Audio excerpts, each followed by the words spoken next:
Everybody doing? How are you? Pretty good, Awesome. Tell us, what was it like, man, in your first NFL game? How comfortable were you out there today? It was a lot of fun playing in it, but there's a lot of things that come with playing in this offense. Yeah, I mean, it felt good. It was fun to be able to be out there compete, playing the game I've been playing since I was 5 years old, so. I feel like it just gives everybody confidence moving forward. I saw C.J. Stroud do that last year in Houston. I think this brother can do that here this year. Am I wrong for saying that? No. Who is that? Let's try.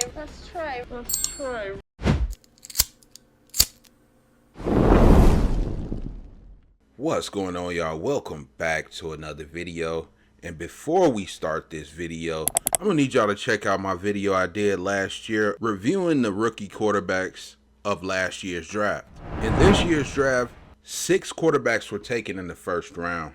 2 were named starters, Caleb Williams taken first overall and Jaden Daniels going second. Each quarterback has a different path to being a starter. Some have to compete for that position, and some may have to wait a little bit to start for that position. Highlights from preseason debut.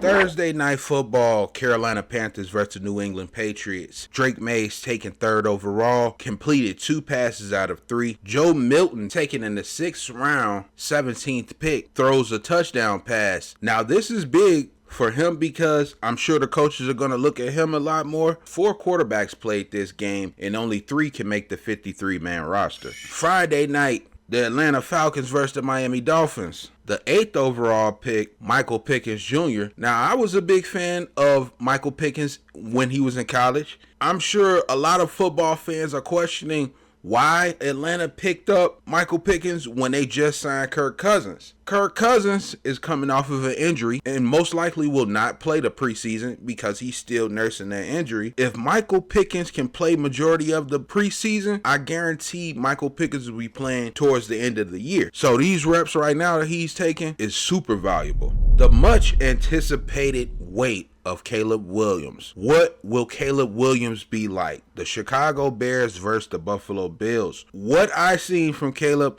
I really like it. Caleb's first completion going to DJ Moore for a first down, 13 yards on the first drive. We get to see Caleb and Devontae Swift connect on a screenplay for 40+ yards and completing a dart to Cole Kmet on the run. I was really excited to see this throw. By him pump faking, shaking the defender out a little bit, and completing a long ball throw to Kmet. I wanted to see more of that and more of Rome, but I'll take the 2 completions to DJ. Caleb only played 2 series this game, but solid game overall. The 2nd overall pick, Jaden Daniels, the Washington Commanders versus the New York Jets. His first completed pass went for 44 yards. In the red zone, this is where Jaden Daniels will be the most dangerous at because you literally don't know what he'll do, and he has nice breakaway speed. What I like most, what I'm seeing with all of these quarterbacks and the coach's job, altering the game plan, adjusting it to these quarterbacks, and putting them in similar situations that they've been in college so they're more comfortable. J.J. McCarthy, the 10th overall pick to the Minnesota Vikings. Now, this game, J.J. McCarthy was balling, y'all. And he surprised me a lot. He was one of those quarterbacks I thought it was going to take him a little bit of time, especially with Sam Darnold being a veteran quarterback, that can get the job done. Injuries has hurt his career, so we never really got to see what Sam Darnold could do. But man, moving around in the pocket, being mobile, making some big throws. We really didn't get to see much of this in college like that because you have 3 running backs that are amazing at Michigan. So J.J. McCarthy played amazing this game. I don't know if you heard the news out of Minnesota. It was broken at 12:27 Eastern time via Adam Schefter's Twitter account. J.J. McCarthy will be undergoing knee surgery. Further information released would tell us that that'd be on a meniscus. Is it a full tear? Is it a partial tear? Joining us now, senior NFL insider for ESPN, Adam Schefter. Hey, Schefter. Hate to hear this. Gentlemen, what is going on today? Hate to hear this about a Michigan man. Obviously, we all saw the way he has handled himself as a Minnesota Viking. We saw his preseason debut. We saw glimmers of hope, and we know Sam Darnold's there, so we don't don't know what the entire schedule is going to be for him to play at the beginning of the season anyways. But this comes after he says he has soreness. And what are we looking at down the road now, Shefty?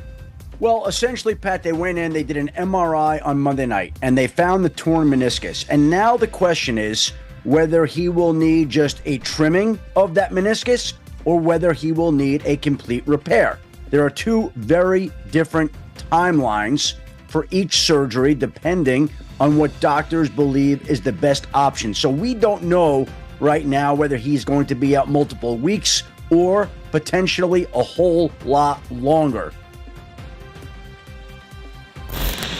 Bo Nix, the 12th overall pick, Denver Broncos. If you watch college football last year, you probably would have thought he was winning the Heisman, and Jayden Daniels just came out of nowhere and just snuck up and took the Heisman. Bo Nix was definitely the front runner. It's not like we don't know this guy isn't a true football player. He looks like he's still in college. I want to say out of all of these quarterbacks, we got to see him throw the ball more. Bo Nix going 15 of 21 for 125 yards, 1 touchdown. This rookie QB class is better than last year's class of 23 because there's more quarterbacks that have a lot of potential. And this is the first draft class where all of these kids are coming off of NAIL money, and they stayed the full 4 years, 5 years for some 6, Michael Pickens, but these guys are fully developed quarterbacks coming into the NFL ready than ever, I believe. And the ceiling is set super high with CJ Stroud literally being the best rookie quarterback to come into the league that we've seen. And even with Brock Purdy, how he stepped in and took over when the starting QB went down. So these quarterbacks are going to lead the future of the new quarterbacks and how the game will be played. If you enjoyed this video, I'm going to need y'all to like, comment, and don't forget to hit those notification bells so you won't ever miss a video. And I'm out.